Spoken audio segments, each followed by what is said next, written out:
Pilkada serentak di Kota Tangerang dan Kabupaten Tangerang hanya diikuti satu pasangan calon saja, pasangan petahana yang akan melawan kolom kosong untuk melanjutkan roda pemerintahan hingga 5 tahun ke depan. Seperti Wali Kota Tangerang Arief Wismansyah menjadi calon tunggal di Pilwalkot Tangerang 2018, Arief sebagai calon petahana dipastikan akan melawan kota kosong.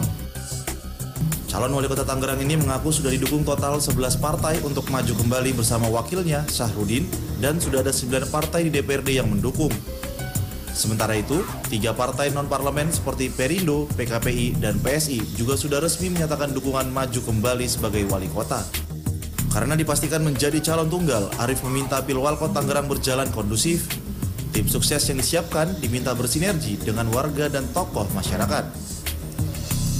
Sama seperti Pilkada Kota Tangerang, di Kabupaten Tangerang juga terdapat satu pasang calon Bupati Ahmed Zaki Iskandar dan Wakil Bupati Mat Romli. Keduanya panen dukungan dari 12 partai. Ke-12 partai itu mendeklarasikan dukungannya di kantor DPD Golkar, Jalan Baru Tiga Raksa, Kabupaten Tangerang. Dalam agenda deklarasi pasang calon bupati dan wakil bupati tersebut dihadiri ratusan dari kader ke-12 parpol pengusung pasangan calon. Ahmed Zaki Iskandar pun berharap kerjasama ke-12 parpol ini dapat menyukseskan program unggulan pemerintah Kabupaten Tangerang ke depan. Menjadi calon tunggal bukan hal ringan. Keadaan ini menuntut perjuangan KPU ke depan untuk melakukan sosialisasi serta menjamin aparat pemerintah dapat menjaga netralitasnya ketika melakukan sosialisasi dan memberikan pemahaman kepada warga tentang program pemerintah ke depan. Mat Romli. Halo, selamat malam pemirsa. Senang sekali rasanya saya Wahyu Diritonga kembali hadir dalam program Jelang Pilkada edisi Jumat 4 Mei 2018. Dan Jelang Pilkada kali ini akan membahas tentang anomali calon tunggal di Pilkada serentak 2018 maksud kami. Dan di studio sudah hadir sejumlah narasumber kita, diantaranya yaitu Prof. Siti Zuhro yang merupakan pakar politik LIVI. Selamat malam, Prof. Selamat malam. Ada juga Kang Muhammad Ali Zainal Abidin selaku Komisioner KPU Kabupaten Tangerang. Selamat malam, Kang Ali. Selamat malam. Dan yang sudah tidak asing lagi yaitu Kang Sanusi yang merupakan Ketua KPU Kota Tangerang. Selamat malam, Kang Sanusi. Malam.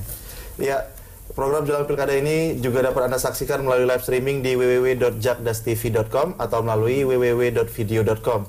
Dan kami juga akan mengajak Anda bergabung bersama kami di sini melalui sambungan telepon di 021 5155 111. Dan untuk membuka di segmen pertama ini, kita akan membahas terkait teknis. Seperti apa sih sebenarnya teknis yang sudah dilakukan oleh KPU. Kita akan mulai dari KPU Kota Tangerang terlebih dahulu. Kang Sanusi, sejauh ini apa sih yang sudah dipersiapkan dan sudah dilakukan oleh KPU Kota Tangerang terkait hanya ada calon tunggal yang melawan kota kosong? Yang jelas KPU Kota Tangerang ini kan selalu memberikan edukasi bahwa pilihan di pilkada dengan satu pasangan calon, tentu ada pasangan calon dan ada kota kosong, begitu kan, kolom kosong kalau dalam bahasa undang-undang. Jadi kita memberikan informasi sepenuhnya, seutuhnya kepada masyarakat bahwa pilihan masyarakat itu terfokus pada antara pasangan calon dan kolam kosong itu. Yang bagi kami setiap tahapan yang kami lalui sesuai dengan PKPU tahapan itu kita jalankan. Kemarin sudah selesai pendataan pemilih, sekarang kita sedang mempersiapkan logistik untuk pemilihan tanggal 27 Juni nanti dan juga melakukan, saya kira sama di sejumlah daerah yang pilkada serentak ini, titik fokus yang akan kita lakukan ke depan itu logistik dan juga sistem pungut hitungnya gitu. Nah, kita sedang siapkan atribusinya, KPPS juga sedang kami rekrut. Yang penting informasi apapun soal pemilihan ini kita dapat gitu, masyarakat bisa dapat informasinya, dapat memilih siapa yang terbaik gitu kan, karena memang pilihannya dalam satu kontestasi pasangan tunggal ini kan calon atau kota kosong kan gitu. Kalau di Kabupaten Tangerang sendiri bagaimana nih, Kang Ali? Apakah ada perbedaan dari sisi kesiapan dan yang sudah dipersiapkan maupun dilaksanakan oleh KPU Kabupaten? Baik, secara keseluruhan sesungguhnya kalau tahapan yang dilaksanakan dalam Pilkada serentak 2018 ini sesungguhnya sama. Karena PKPU-nya yang kita pedomani juga sama. Artinya dalam proses persiapan menuju pelaksanaan pemungutan dan penghitungan suara dalam pelaksanaan Pilkada ya di 171 daerah ini maksud saya itu sama. Nah, di KWN Tangerang sendiri sesungguhnya kalau kita bicara terkait dengan diikuti hanya satu pasangan calon, sesungguhnya kan tidak secara tiba-tiba ya. Pertama perlu saya sampaikan bahwa sesungguhnya pada proses pencalonan ini waktunya itu cukup lama, hampir sekitar 6 bulan. Itu dimulai dari 10 September 2017 di mana KPU sesuai dengan tahapan itu sudah mulai menetapkan batas minimum. Baik itu batas minimum untuk calon melalui jalur perseorangan maupun juga kemudian melalui jalur partai politik. Nah, selanjutnya kemudian pada bulan November itu adalah proses di mana penyerahan dukungan terhadap bakal calon melalui jalur perseorangan dari mulai tanggal 25 sampai dengan tanggal 29 November. Nah, tetapi faktanya kemudian sampai dengan dibukanya pendaftaran pada tanggal 8 sampai dengan 10 Januari 2018. Nah, di Kabupaten Tangerang itu ya ternyata hanya ada satu pasangan calon yang diusung oleh semua partai politik di Kabupaten Tangerang. Baik, Kang Ali. Lalu kita akan bertanya tentang calon tunggal di Pilkada serentak ini ke Prof. Siti Zuhro. Prof, seperti apa sih Prof dari perspektif politik dan demokrasi ini, apakah calon tunggal ini memang diperkenankan dalam demokrasi? Iya, memang ini menjadi pertanyaan kita sejak tahun 2015. Karena sebelumnya tidak pernah muncul calon tunggal. Sebelum serentak itu tidak pernah muncul. Kalau baru di negara-negara 2015. lain? Kayaknya nggak ada calon tunggal, calon perseorangan yang ada, gitu ya.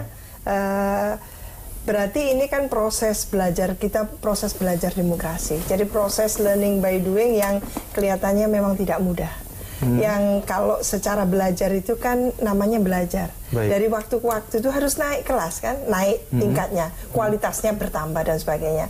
Kita bukan bertambah ini, ada semacam paradoks gitu ya. Satu sisi kita ingin meningkatkan kualitasnya, terjadi konsolidasi demokrasi, tapi sisi yang lain kita melihat kebebasan berserikat yang menghasilkan sistem multipartai banyak ini ternyata tidak menyokong gitu ya. Sungguh-sungguh bagaimana proses kaderisasi di internal partai itu berjalan betul-betul ini ya, efektif kan itu. Sehingga kita bisa menyaksikan kader-kader dari partai-partai itu sudah siap. Berarti siap kalau berlaga, disimpulkan, Prof, gitu. ada kegagalan dari partai-partai politik kita dalam mengkaderisasi. Iya, memang pertama kali waktu itu dievaluasi ketika ada rentang waktu yang cukup panjang pelaksanaan pilkada langsung gitu ya sejak 2005 Juni 2005 sampai kemarin itu menyongsong 2015 berarti ada pilkada serentak.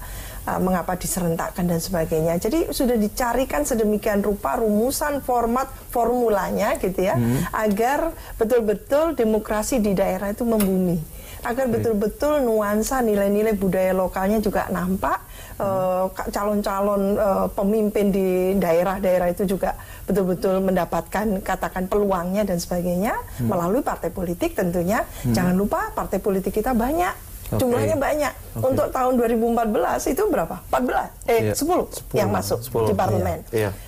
Nah, sekarang akan banyak lagi di 2019. Dengan 10 partai politik, itu kan logikanya akan bisa dilakukan tidak hanya 2 pasangan calon, lebih.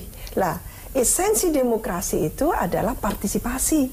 Esensi keduanya adalah kontestasi, kompetisi. Esensi lainnya adalah representasi. Jadi fungsi-fungsi representasi, partisipasi, dan tadi itu adalah kontestasi. Itu yang harus hadir ketika kita berkomitmen untuk menjalankan sistem demokrasi.